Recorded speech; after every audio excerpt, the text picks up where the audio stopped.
What up, Bucks fans? We are back. It is Monday.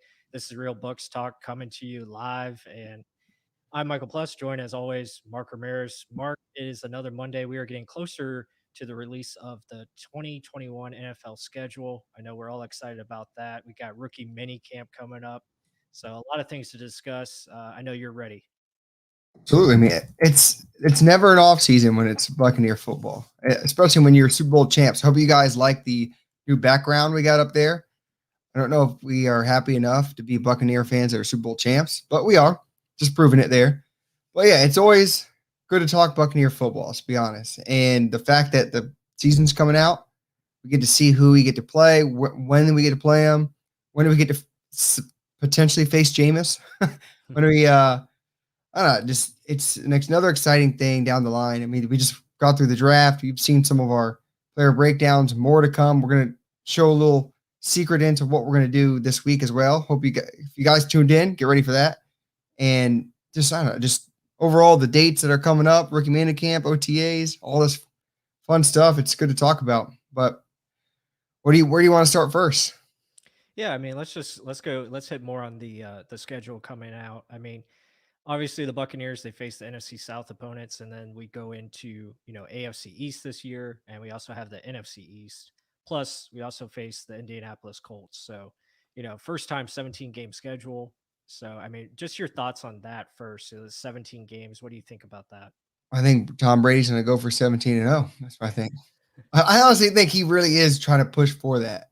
I mean, he's got everything The else, only, yeah, it's the only thing left, right? right? I mean, like the little rumor he would have given up 2 Super Bowl rings just to go on that undefeated season just to get that. I mean, hey, maybe you don't have to give up anything because you're going to win it this year. You never know.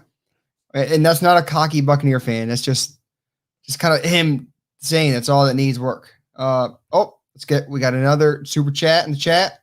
Lawrence Lowe, keep up the great work as always, guys. Thank you, Lawrence. Hell yeah, we will. Yeah, I think he's one of the newcomers we've seen on the comments in the YouTube channel. So much appreciated, and yeah, we're gonna do our best to keep going and give you more content. So yeah. Yeah, if you guys are new to the channel, give us a like. Let us know in the chat. Let us know what you guys want to see. I mean, even over here, Sinatra said, "Could you do more in-depth linebacker film studies for the Bucks? They're really, really informative, and I enjoy them." Fully agree. I mean, we got the linebacker coming up. Just look at his tape. Plus, sent me it over a couple days ago, and he's going to be up, and he's a downhill player. So get ready for that guy.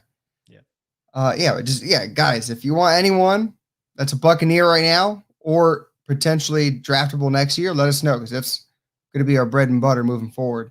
Mm-hmm. But let's see what else is going on in the chat. Jack Trudel, Bucks, it's Tebow time. Yeah, so the big news. Yeah, Tim Tebow. I guess it's big, right? Jacksonville Jaguars signed Tim Tebow. What is your opinion on that? Another Gator. And it's I gotta admire Tim Tebow for he never quits. Like he's always going for his dream. So I appreciate that. And I hope he does well, but man, it's gonna be an uphill climb. Hasn't played in I think 8-9 years. So yeah. long road ahead. In a new position. Yeah, playing tight end now. So yeah, I mean, I hope it does well. If anything, I'm sure it's gonna be great for Jacksonville and the fans, but just time will tell. Good comment. Time will tell. But yeah, let's keep going on with the schedule because I just went totally off topic. So so Blaine Broomfield said, I'm leaning towards the Saints. But could we see another Eagles game after Super Bowl season? I think he's talking like when we blew them out to open up their stadium. Is that what he's talking about? I think so. Yeah, I mean, it's possible. I don't know. The Saints have definitely, the Saints have definitely beat us up in the regular season. So I don't know. We'll have to wait and see on that. I mean, they're still a very good team. I don't know if we'll shut them out, but I think we could definitely, win by 2 scores. I think that's possible. Yeah, that's what he was talking about. He said, the 2003 opener. Mm-hmm. Oh, I love that game too, though. I mean, Joe Jurevicius with that little tip up to himself. That was insane. Yeah, that was nice. We're losing it. Immediately, we're like, oh, we're running this thing back. Got a little too hyped up on that first game. I mean, I've been saying this since after we won the Super Bowl going into the offseason, I'm like, this is the year we weren't supposed to do it. Brady was supposed to learn, and the defense was supposed to be okay. The defense was dominant, and Brady just got better as the year went on. I always say, like, imagine if the offense can carry the defense, which is crazy to think, considering the defense is so young still, and everyone's back together. No one left besides Ryan Smith, and he didn't really play.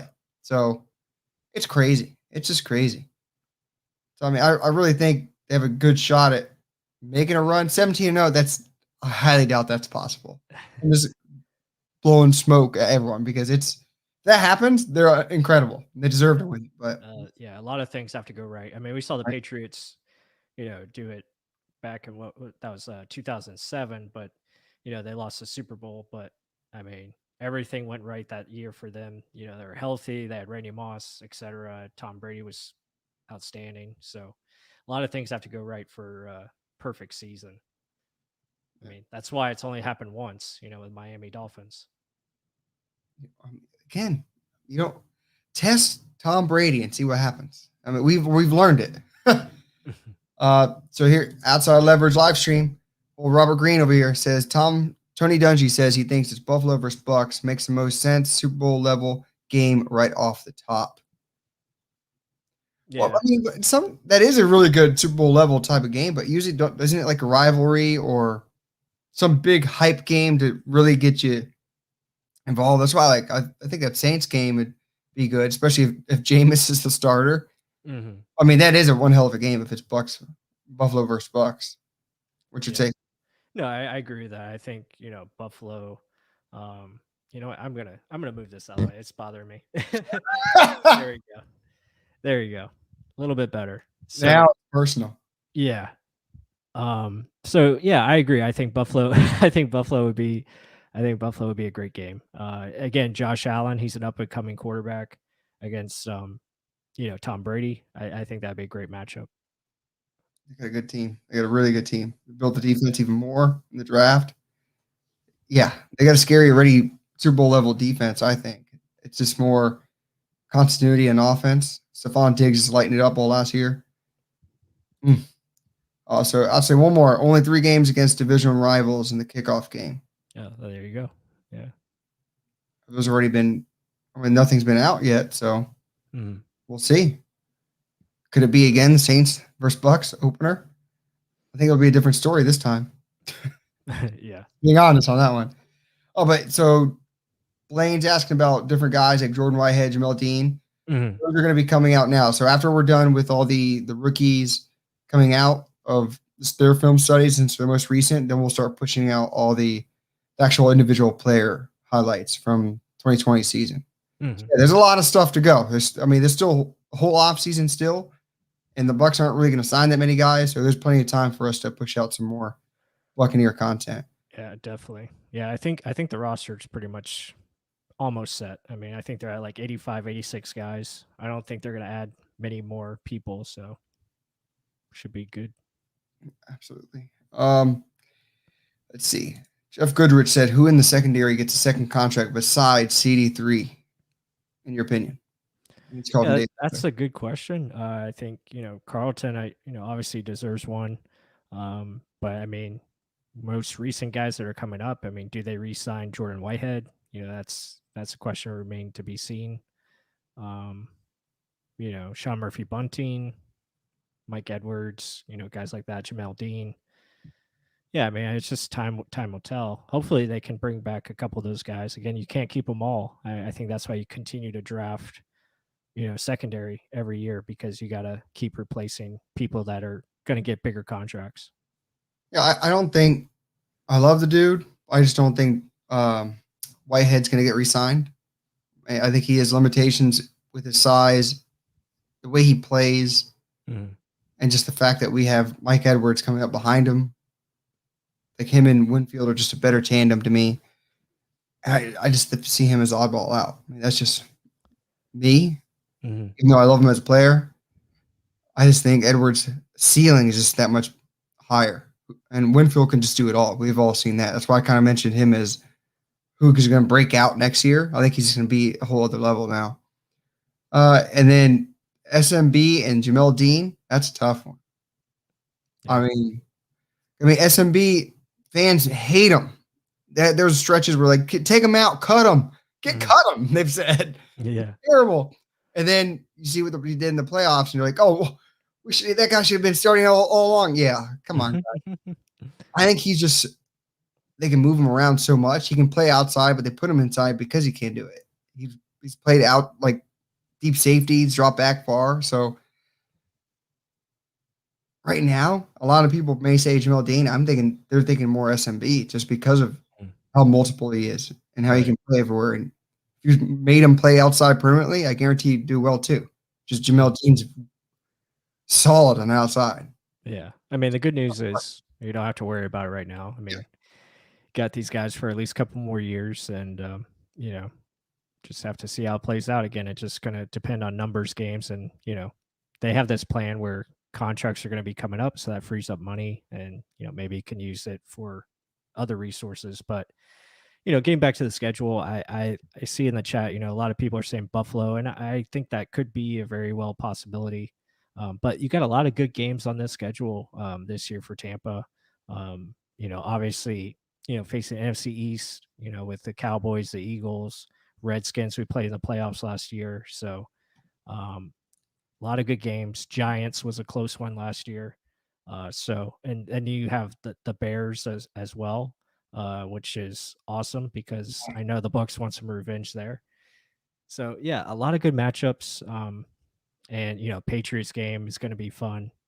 So I think the rumor now on the Patriots is that could be Thanksgiving Day, which would be quite something. That'd be exciting because I don't think the Bucks have really been on Thanksgiving. I think only maybe one time. Oh, we Against played the Cowboys once. They slaughtered us. right. Football was there. I remember that. So I think Freeman was the quarterback then too. yeah, that's true. Yeah, I think you're right. Wow, So yeah, thank what a God week for those Freeman. days are over. It was just bad. It was just a Yeah. bad overall Thanksgiving Day. Like Hmm. watch it, and you're just like, damn, jeez, come on. Right. It got worse the more you watched. I guess here, Yeah. let's bring this up. So I guess it's a bigger Okay. view of what's going on. Right. 2021 opponents, all these at home, Dallas, the Giants. Yeah, they're going to be better. I Mhm. think they're just Kadarius Toney now on that team. Buffalo Bills, yes. Either way, I mean, those are challenging teams. I mean, a lot of good defenses. If the Cowboys can improve their defense, their offense is lights out. Yeah. I mean, we always say, "Oh, this is a win, this is a loss, this is a win." Either way, I just see some teams that really did improve. Even though the Jets, we should win it. They're improving. I was talking with Mm. our friend from A Rod from what was Fair, Fairweather podcast, yeah. right? Yeah. Fair weather podcast. Yep. And he's down in his draft. I'm like, dude, you guys drafted really well. Like your coach is on point. He knows what he's doing. It's coming from a good organization. It's like I think they're just so down in the dumps. It's just realizing how good they can be. Same thing with Mhm. us getting Tom Brady. We're like, what the hell? He can't change this whole losing culture, but he did immediately. So it is possible. Any more topics on the actual schedule we wanted to touch on? No, I think we touched on it again. Excited to see who the opener is going to be, but then where's the bye week? How does the rest of the schedule play out? That all goes into it. So how many road games do we have like back to back, and how many home games are back to back? Stuff like that is going to be really important to look for. Can we get off to a good start? Do we have the schedule lined up for us the right way? That's going to be important to see on Wednesday and see how it goes. But yeah, just excited, ready to see, what games are, what dates and all that stuff underway and going to be at Raymond James this year. So that's going Yeah, to be yeah, awesome. yeah. Well, before we go off to another subject, let's actually hit up our sponsor. I think you guys have heard us talk about them a couple times. Symbol, the stock market for sports. I mean, I like that they're updating their website. It's kind of cool concept. Literally, it is what it is. It's stock market of sports. Like you buy and sell, find your favorite teams. We're Tampa Bay Buccaneers. Hopefully, you guys are too. Buy them up. Starting right now, they're around $45 a share. They were like 30 something when I bought, so it's kind of cool to see them going up during the season. Once they win games, hopefully it's 17-0, you get 50 cents per win. So it's passive income right there as well. So that's kind of cool. Trade teams like stocks, buy low, sell high, sell overrated teams to the market and find hidden gems. It's just cool overall. You'll see this stock market behind there. It's a cool idea. You want to learn more, just hit that play button right there. It's something cool and innovative. And like the owner kind of talked to us about it. It's really cool. And I can't wait during the season to see how that stuff fluctuates. But let's continue talking some Buccaneer football. And let's look over to some of the more important dates coming up. And that is right here. So we got rookie minicamp, the 14th, 15th, then OTAs. I think those are voluntary, right? Yes. And then mandatory is coming down here. So, I mean, there's a lot to look forward to coming down the pipeline. Look at that. May, I mean, this weekend, right after another. I mean, everything's getting rocket launched right now. What do you think? Oh yeah, no, it's an exciting time just to see, the players getting back into the facility, getting with coaches, starting to normalize things a little bit. I'm sure players are, getting vaccinated as well, and just trying to, get back to their routine, how they, come to see it or how they've seen it, for a long time, and you know, and just continue to improve their strengths and weaknesses and get better as football players. So I'm excited to see what Kyle Trask and all those guys bring this weekend and really see what happens. Well, speaking of Kyle Trask, that's our next little, I guess, spread it on over to Kyle Trask himself. So, guys who actually watch the live streams, enjoy the live streams, we're going to actually do a little live breakdown of Kyle Trask. That's the biggest. He's a quarterback, guys. Everyone wants to know about the quarterback. This is our first one since Jameis, drafting like a legit quarterback. And second round, some people love him, some people hate him. Some people say he doesn't have arm strength. Well, let's look at the tape and see what it looks like itself. So let's dive in. Let's get our faces out of here. Let's get into some football breakdown. Plus, immediately, Kyle Trask, what do you like? Yeah, Kyle Trask, I don't understand the arm notion of weak and doesn't have arm strength. Here's a tight window throw for you guys. I mean, that's fitting it between two defenders with velocity and accuracy. I mean, the guy understands how to read space. He understands how to, throw with timing. And he does it pretty well at a high level. I mean, this is very impressive here. Yeah, he's got to watch the safety. Is he going to be able to break down and get to the ball before my wide receiver gets there? I don't know. Does he have enough arm strength to get it there? Yeah, he has to slow down a little bit. The fact is, he delivered the ball. Yeah, the NFL is a little faster, but this is reading space. Reading, okay, my guy's going to beat him here. If he's even, I'm going to throw this ball to a space where he can go after it. He could have lofted a little bit more, but he completed the pass. Let's keep going on. I really like this stuff. Okay, does he have enough arm strength? Does he have enough timing? Yeah. Check that out top of your screen. Just finding a little hole in the zone. You've seen the Bucs do this. Just get to the first down marker and turn around. Quarterback has to have good timing and an arm to deliver this ball. Trask sees it. Everyone's just dropping back into little zones right across in front of him. He's getting the deep zone. He's going to hit this little inside triangle right in the middle. Perfect pass. And the guy has time to make a move after catching the ball. I really like that. What do you see? Yeah, like you said, I mean, it's timing, it's understanding what the defense is doing, knowing how to throw into space, throwing with anticipation and arm strength. He's got plenty of it here. Again, nice drop back, steps into his throw. Again, he knows where he's going with the football. Not not selling it or giving it away too early, which is really good. And then here again, this is a perfect pass. I mean, can't get much better than that. Again, talking about understanding where he's got opportunity to make this a touchdown. He throws it right in the breadbasket of Kyle Pitts here. Again, it's a mismatch. He knows he's got one-on-one, and he knows he's got space to the outside pylon, and that's where he's going to put it. And just a great job and great understanding, to hit that back shoulder throw. Yeah, like Mike's saying, touch on it a couple more. So the safety's really far away. Right at the snap, what he's looking at. He's looking straight. Where's that safety doing? He's too far away. If I throw this to the outside corner over here, there's no way he's going to be able to get all the way over there. So I'm going to look at my guy that I want to go to the whole way. His back's turned. He doesn't know what's going on. The defender's back's turned. Don't know. So where am I going to throw it to? Only where my receiver can catch the ball. Kyle Pitts, pretty damn good player himself. It's the reason why he was the first offensive playmaker off the board that wasn't a quarterback. Perfect delivery and right at the pylon. I mean, that's nasty. That's knowing space. And this one, I love this. Again, where's the safety? Why is he following my guy over here? So all this is going to be wide the hell open. So it's pretty much letting Trask know, okay, I got one side of the field open. At the snap, this guy comes down in. Running backs open in the flats. Is he going to laser it a la Jameis Winston in the flats? No. I'm going to throw to what, Bless? What is this over here? Yeah, space again, and he understands that, how to read it, and again, a perfect touch pass, and that's a touchdown. So I mean, it's just understanding the concepts, understanding, okay, my alignment, I know what the play is, I know where everyone is going, and he understands that he's going to have a wide open play here for an easy 6. I mean, you can't teach it better than this. And then people talk about his ability not to move in the pocket, or he's not athletic, can't move or make things happen on the run. No, he can. And that's a laser. I mean, look at that. Look at that throw right there. I mean, you can't make that throw without some arm strength. Yeah. So, Yeah. Sometimes some of these breakdowns you hear like, oh, why do we draft him based on what people say? What do you see? I mean, this is a guy standing tall in the pocket looking. It's not there. Let me get out because I feel the pressure coming. Always eyes down the field. Really love that. And then this throw on the run, he's got a wimpy arm. He's a pathetic noodle arm. That's why I said Tom Brady all last year. Is this the noodle arm? Jeez. yeah. No. There's some mustard on that. There's some extra mustard on that hot dog.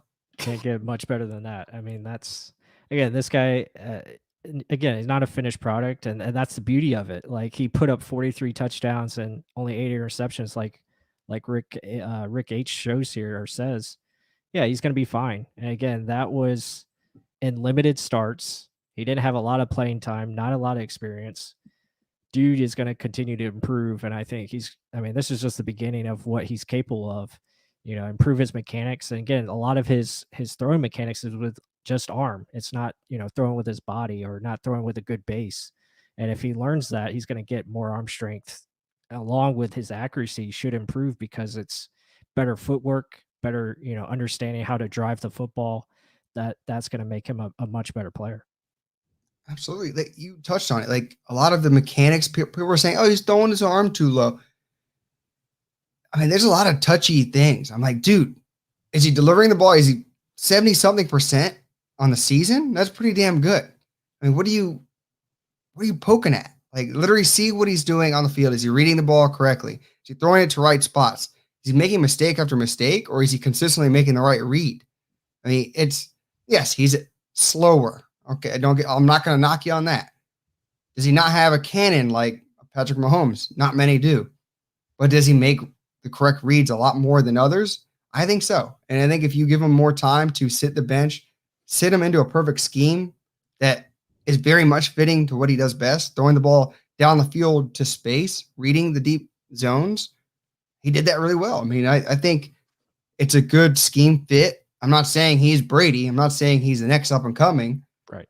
But I'm just saying I can understand the pick. I really understand the pick. Yeah, exactly. I mean, he fits what we do, like you were talking about. Again, he's got accuracy. He understands how to throw to space. Timing and precision is really what this offense is about. So, and he gets that, and he can throw within the pocket. He's tough as hell, and he can take hits. So. I mean, he is what Bruce Arians likes as far as a quarterback goes, and he's got enough arm strength to make everything happen. And yeah, I mean, the sky's the limit for him. Again, it's now on him. How far does he take this? Again, we're probably not going to see him for at least a while until Brady, calls it quits. So again, it's Brady's job until he says otherwise. But it's nice knowing that you have a quarterback like Kyle Trask that could really be something special if developed properly, and I think he's got the best team around him to do so. Just sit and learn from all these coaches and veterans you have in front of you. Stink Bastard from Loose Cannons podcast is here. Jake Arian said Trask answered the arm strength question at the pro day. I mean, he answered it during film too. I mean, Everyone wants to knock. I mean, just because of a pro day, everyone looks pretty in a pro day. But I mean, in general, when you watch the tape, he does, there's moments where it looks a little weak or he's floating it a little too much. But then there's other throws where he's lasering it down 35, 40 yards in the middle of the field, making a pinpoint accuracy pass or to the sideline. Yes, those out routes, I wouldn't make him do that consistently at all. But I mean, it is what it is. I mean, he's going to have areas of strengths. Everyone has strengths and weaknesses. It's not all strength. To Mhm. be honest. And yeah, running isn't one of his strengths. Right. Uh, No. yeah, I mean, I hope you guys like that little quick film study we did right there. I mean, it's all live. It's pretty much how Plus and I do it during our film studies. Some are better than others. We have to do a lot of editing later. So, if you guys ever catch any of those, write it in the comments. Like, what the hell happened? What you just missed a whole other subject because I had a cough session on one of them. It was kind of fun. But yeah, I mean, but more on Kyle Trask. I like the pick. I think he's a smart dude, humble dude, and I think he's really going to take this opportunity to sit there and learn behind Mhm. Tom Brady. I think that's the biggest eye opener for him. He's going to learn what it takes, and if Brady really does, like he said, call him already. Come on in, let's throw that ball around. Jeez, Yeah. set it up. Yeah, I mean, again, he's got a really good supporting cast for him to have success. I mean, you have Clyde Christensen, who's a good quarterbacks coach. Tom Moore, who's seen everything. He's been around since early 1900. So you got, and then you have Bruce Early Arians. 1900s. So I mean, the guy's lived forever, man. He's a legend. And then you have Bruce Arians, who knows what he's talking about when it comes to quarterback. And then Byron Leftwich played the position, so there's a lot of good things there for him to be successful. And obviously it helps when you're watching the GOAT day in day out. This is how you do it. So it's just going to he'll become a professional really quickly, and that's going to be a really good thing. And learn how to enhance his mechanics, enhance his skills. So the sky's the limit. Again, this guy barely played college football, and he dominated. Like he went from 2019, he had 25 touchdowns, I think 7 interceptions, and then made a drastic jump as a full-time starter, and really behind an offensive line that wasn't fantastic. Receiving core was inconsistent, no running game to speak of. So I mean, that's pretty impressive.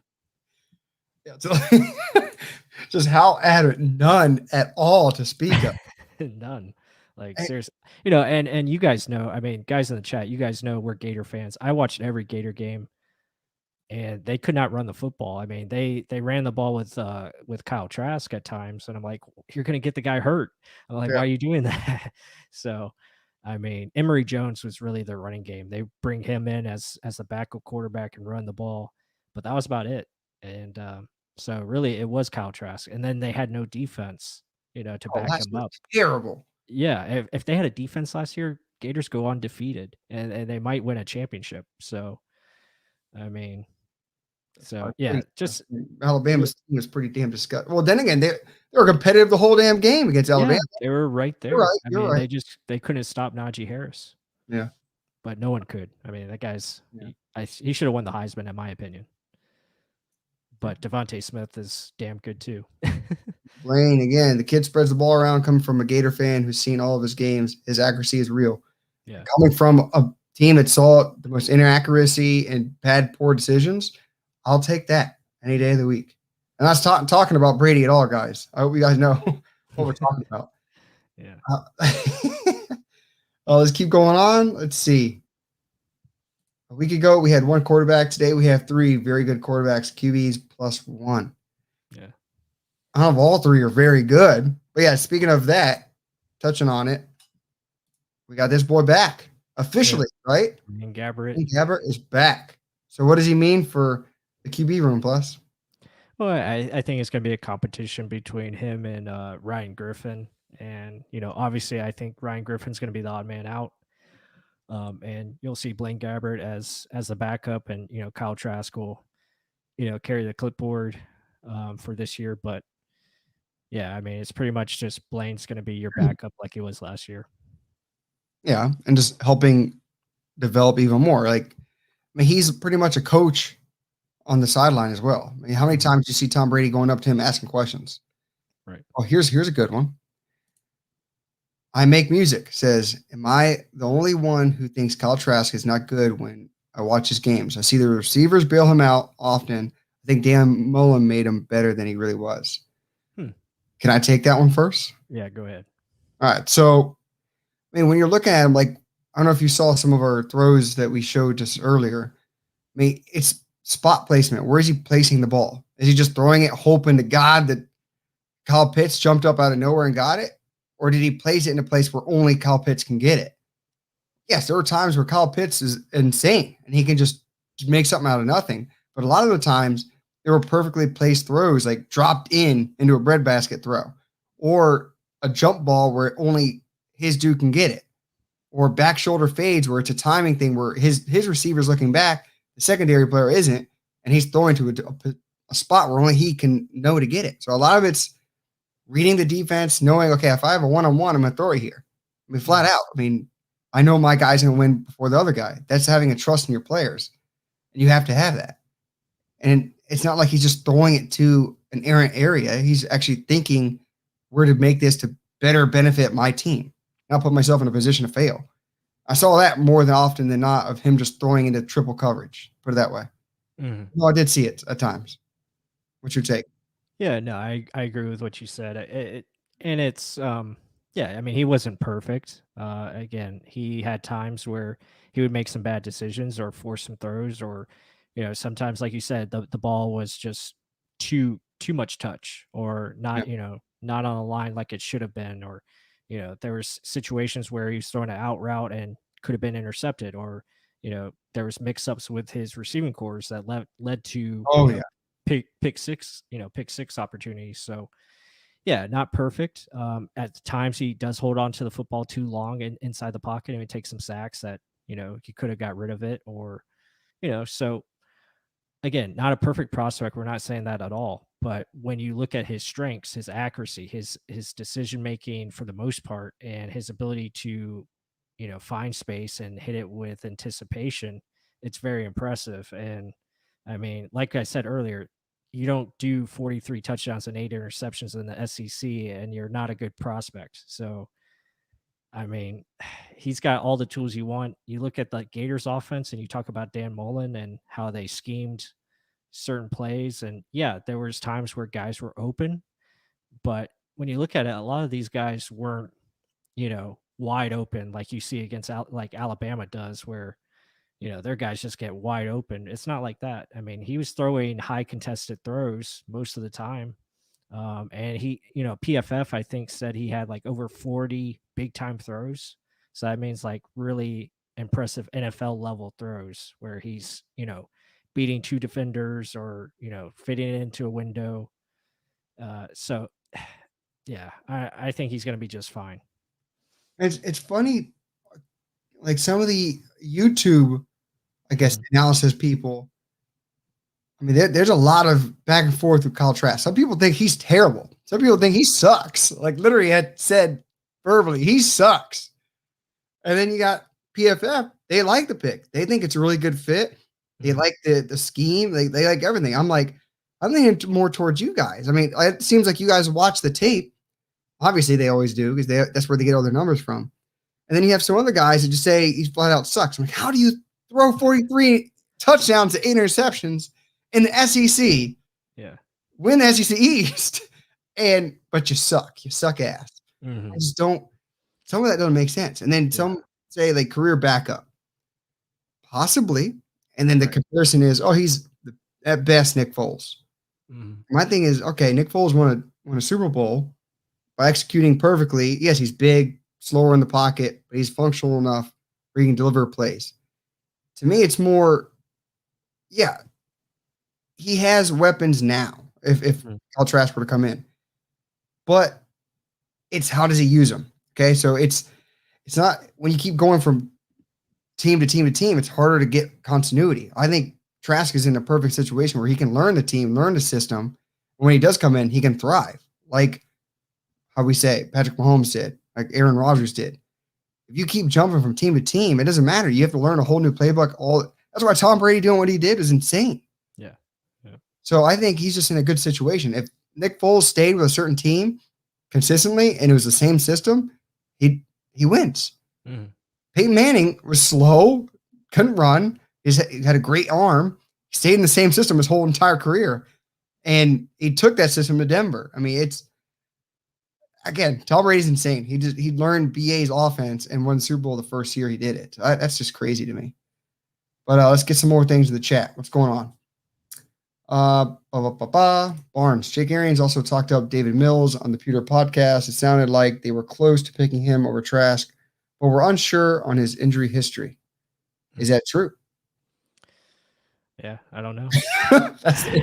Yeah, I don't know. Yeah, I mean, Davis Mills, again, I didn't watch much tape on him. He's much less experienced. He doesn't have as much experience as Trax did, Okay. and plus the injury concerns. I could see why they would take Kyle over him for sure. I think Kyle's the better prospect, and a lot of people that are, we get back to the offense. You look at the Gators offense and their scheme; it's very similar to a Buccaneers offense. Kyle Trask played the most in empty set formations out of a lot of quarterbacks last year. And guess what? The Bucs run a lot of plays out of empty set formations. So he it's a really good fit because we run a lot of play action. We run a lot of one-on-one matchups where we're trying to get guys isolated. That's what they did at Florida. So it's going to be a lot of similar things, I think, for Kyle back in Tampa now.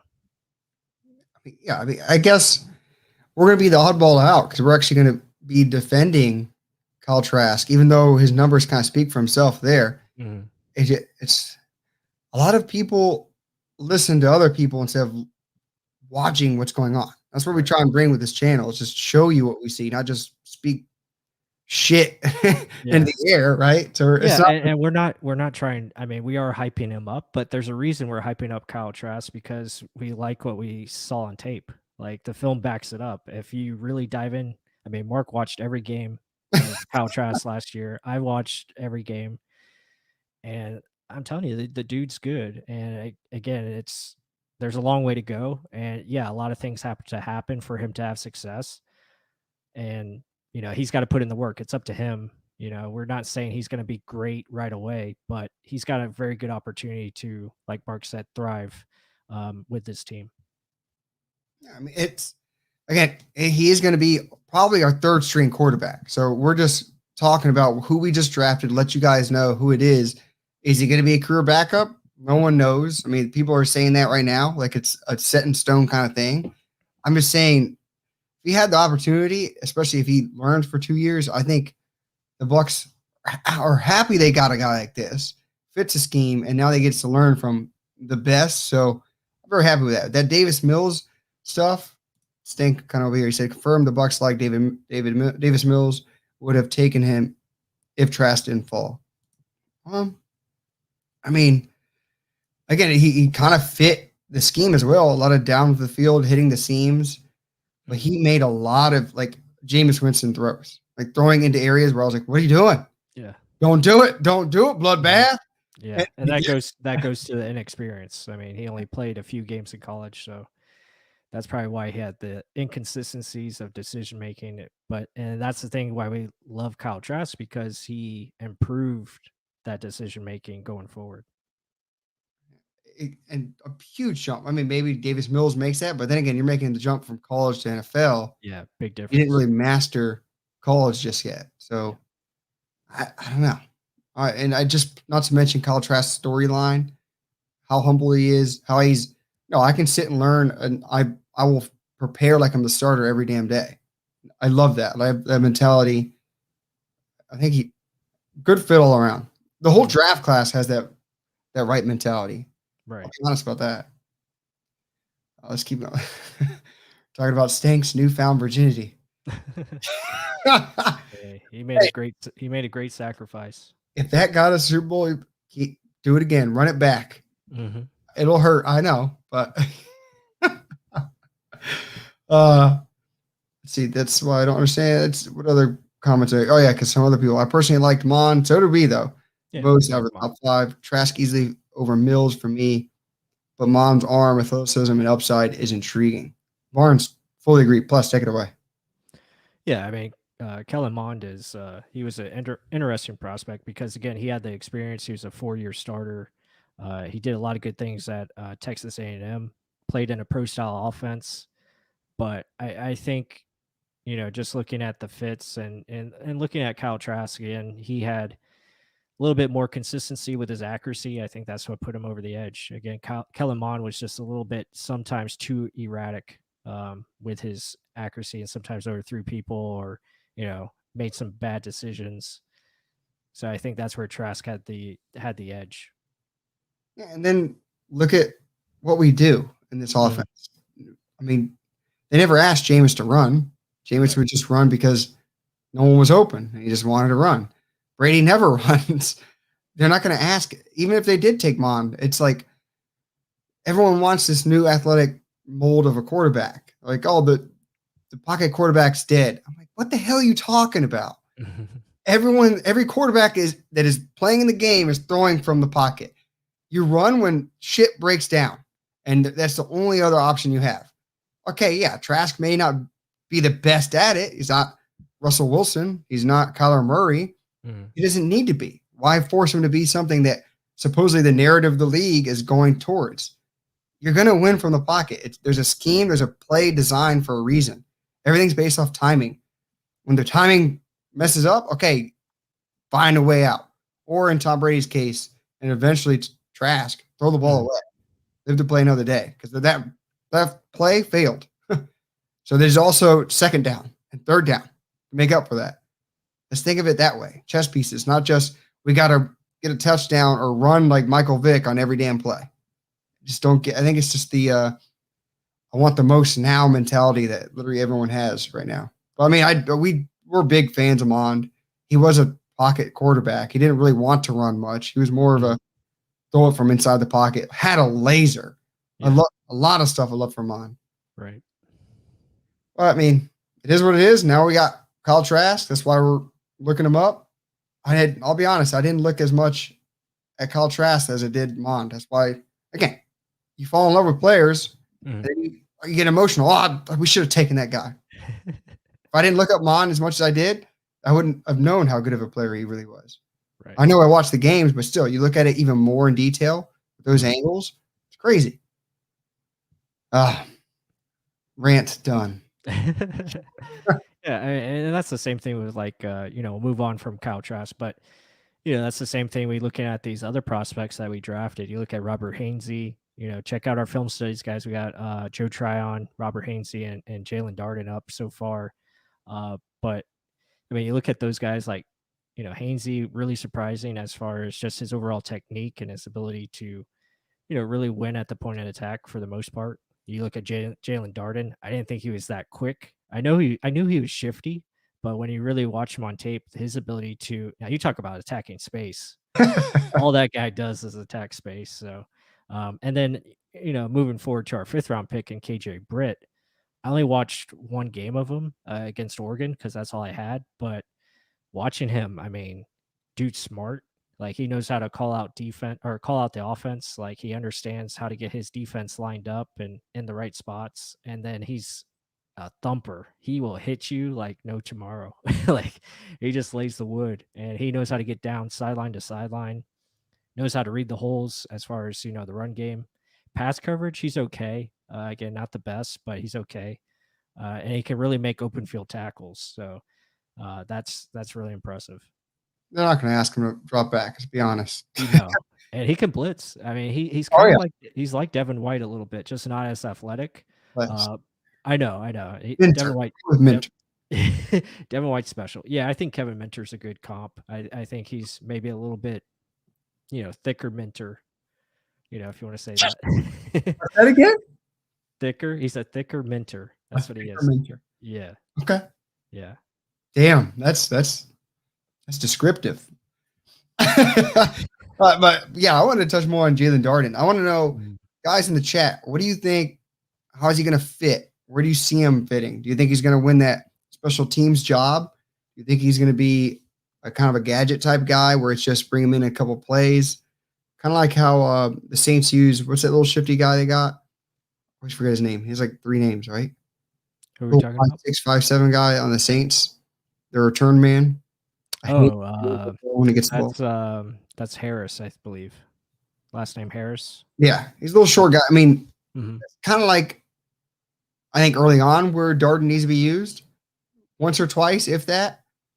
Yeah. Mainly use him in the return game. I mean, he has all the traits that go to what a returner should do. I mean, catch it and immediately get out of the way. Make the first man miss and then see what you can get upfield. I really like that possibility.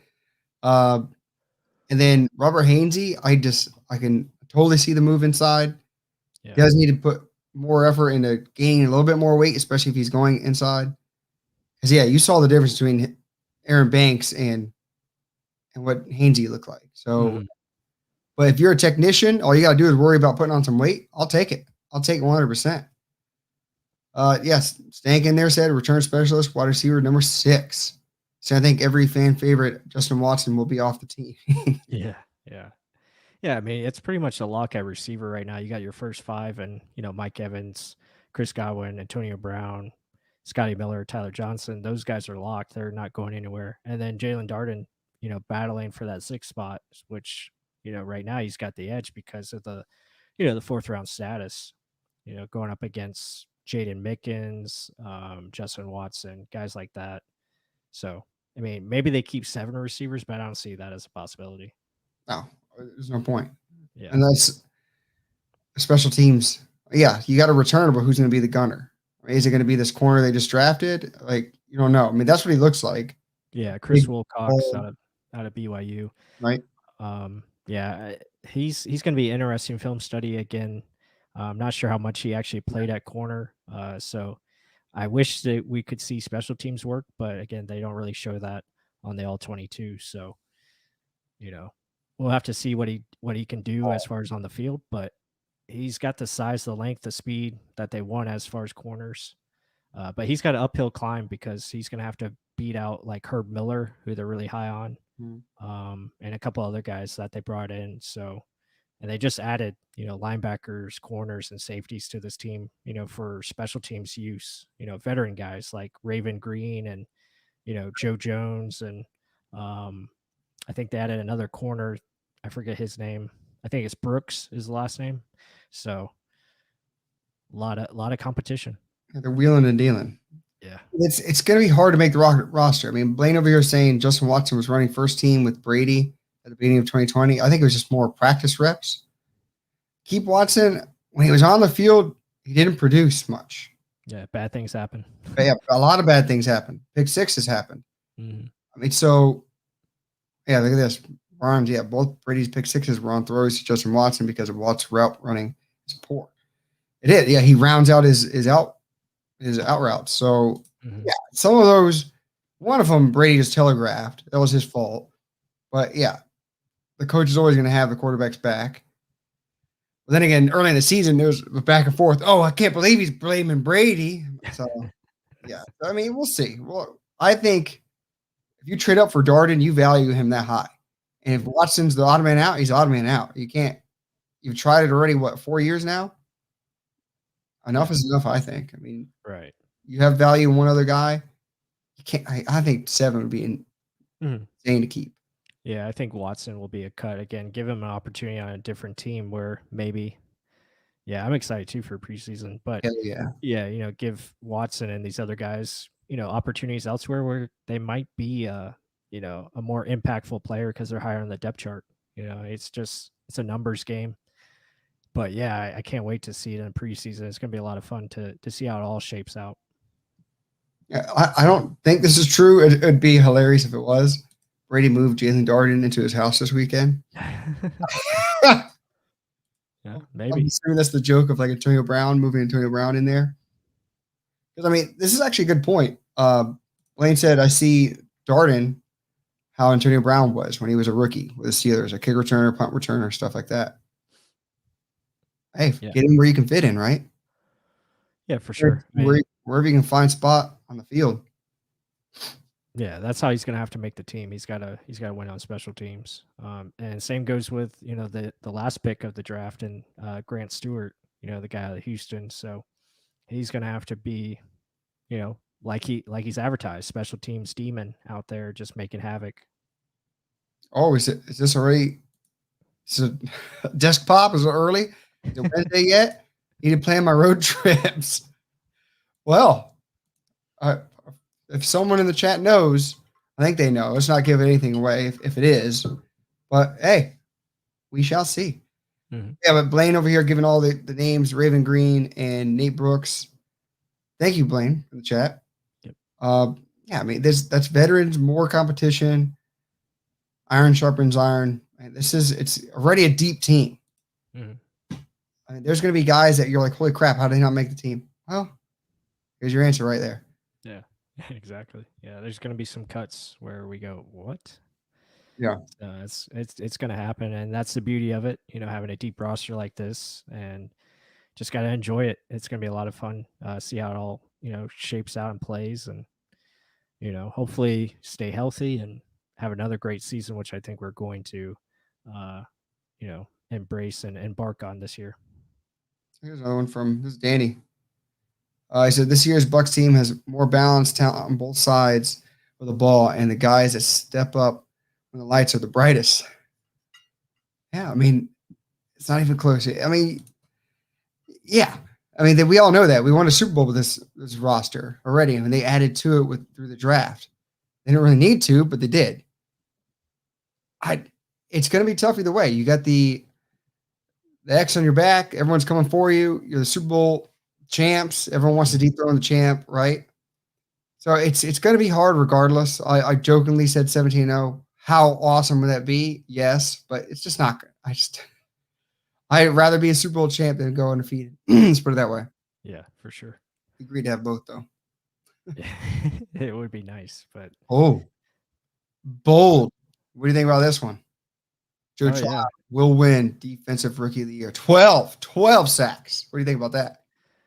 That's high praise. I mean, if he can do that and limited snaps, I mean, that's impressive. I will say he will have one-on-one opportunities when he's in there. So, if he can win his one-on-ones, yeah, it could happen. But I think that's a little too bold for my taste. I think, I'll take 5 sacks. That'd be a great year for him.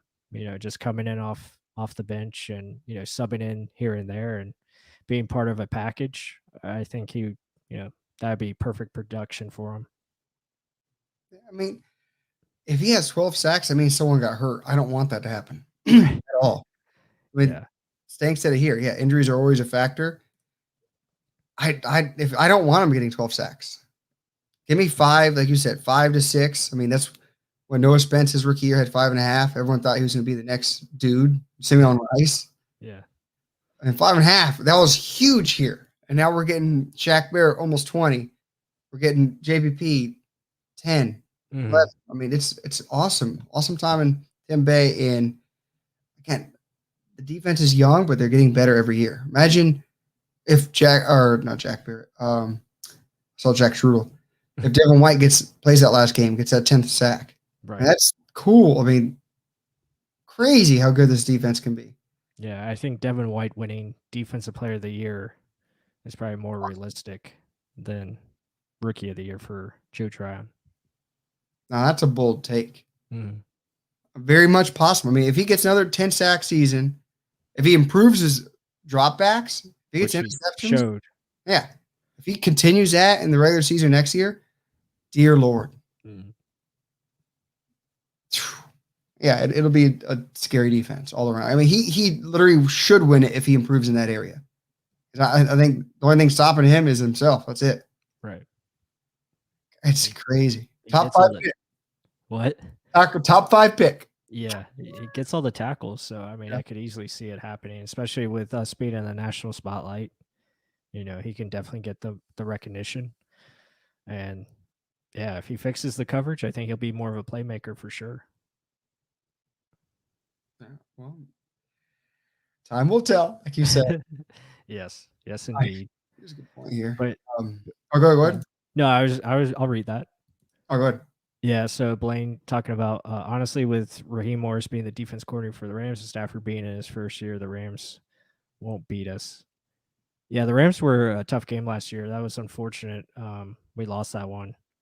So, I mean, I think that'll be a great matchup regardless because I like Stafford. I think they're going to be a good team. But I could see the Bucs having the edge for that one, as well. Because they did lose some pieces, I believe, on defense. They got my guy, They got Bobby Brown. Yeah. Damn, Yeah, I he can't believe looks they got good. him. Uh, I think either way, that's not going to be as easy out as you guys think. I mean, just because Stafford's first year in that system, the system's kind of quarterback easy. I mean, it's easy, quicker reads. And if you have a cannon arm like Stafford has, Mhm. and you have a running game with it, I think he's going to take that to another level. I think Goff just didn't have the, I don't know, I'm not going to say arm strength to deliver it down the field. I think just his decision making wasn't as good as Stafford's it's going to be.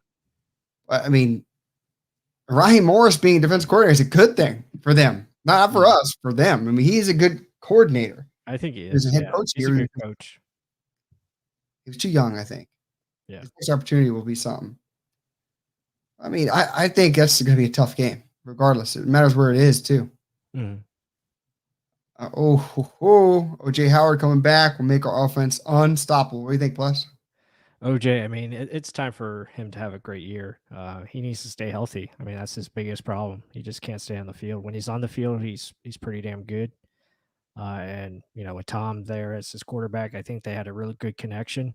So hopefully that continues to improve this offseason and he comes back very strong. But yeah, offensively, they got everything you want from an offensive standpoint. You got a good offensive line, quarterback, running game, receivers galore. And then you count in those tight ends that, Gronk can do pretty much anything you want. And then you have Cam Brate. Plus you had OJ Howard. Yeah, lights out. It's it's going to be scary on all accounts. I mean, again, we have all these weapons, but Brady's learning how to use them even more now. I mean, Mm-hmm. he already built that continuity. He's going to build on that even more. This is where Brady starts killing you, like literally taking over games, and he's sitting the fourth quarter at the end of the game. I hope I'm right on that. And the big question mark is, yeah, Danny mentions this a lot, and we were touching on it before the bye week. Do they go back to that crap where it's no motions, no play actions? Oh, yeah. We're just forcing, oh, no one move, stay in your alignments. We don't need to get Brady all messed up in the game. He's only done this for 20 damn years. Go. Do they do that, or do they stay with the moving pieces around? That's the big thing. I'm hoping they stay on the ladder, but Yeah. let's No, see. I agree. I hopefully they learn from that and maybe they do a mixture of both where they find some balance in there, and still run some of that stuff they were in the beginning of the year and then mix it in with the new stuff. Just having more motion, I think, is very important. And then, doing, play action. Obviously, play action was their best play last year, and it'll continue to be so this year. So, finding the one-on-one matchups, motion, play action, that's where the offense succeeds. It again. You have the best decision maker in the game. Let's see what happens. I just laughing at some of the things in the chat. You guys are funny. Uh, Nestor, I love it. Guys, we're defending the Super Bowl title this season. Crazy. And I'm not cocky. I'm just saying the whole damn team's back. I mean, you should have that mentality. Let's go for this number two. I mean, it's not just Jason Light saying it. BA just keeps their head on right. Brady's gonna keep their head on right. Mhm. It doesn't have any other speed besides go. So Right. Yeah.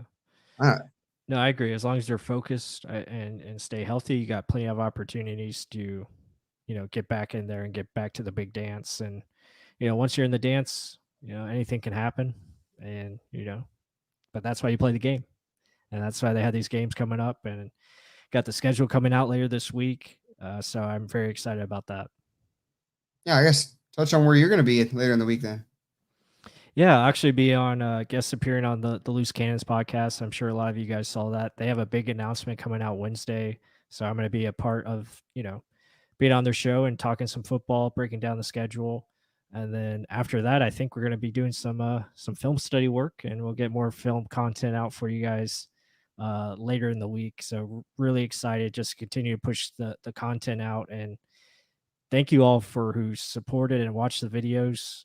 So they're doing very well. And if you haven't seen them yet, go check out our YouTube channel, Real Bucs Talk. be sure to hit the like button down below. Subscribe if you haven't too. It just helps our channel, help us grow. And again, we can't do this without you guys. Absolutely. Let's do one more before we head on out. All right. Ken Smith, he said, over or under, Jalen Darden returns 2 kicks for touchdowns this season.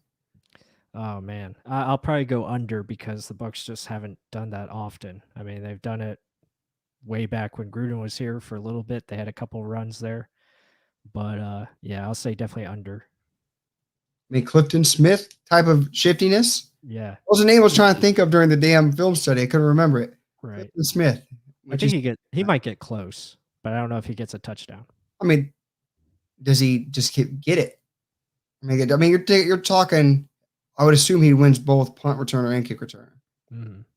Well, he's got the best chance on punt return, that's for sure, because kickoff return for touchdowns is harder than a punt return. So I'm gonna say 2. I'm gonna say right at it. All right. Hey, I'm all for it. I'm gonna say we're gonna lose the bet because he's gonna hit right on Vegas. I hope so. I hope it's 2 punt returns. So I hope it is. In key times, big players make big plays. Yes. All right, guys. Other than that, thank you for all showing up. Always a great live stream. Again, Plus said it. We aren't anything without you guys interacting and telling us what you like to see, what you want to see. Other than that, I'm gonna send it off to Plus until I guess next Monday. Yeah, Mark said it. Again, thank you guys for joining us. Again, we broke down the schedule a little bit here in the beginning. Then we had some Kyle Trask film breakdown live for you guys. So I hope you guys enjoyed that. And then, just talking about, the upcoming season, the roster. We got a lot of things coming up. So it's going to be exciting times. And again, thank you all for joining us. And until the next one, go Bucs.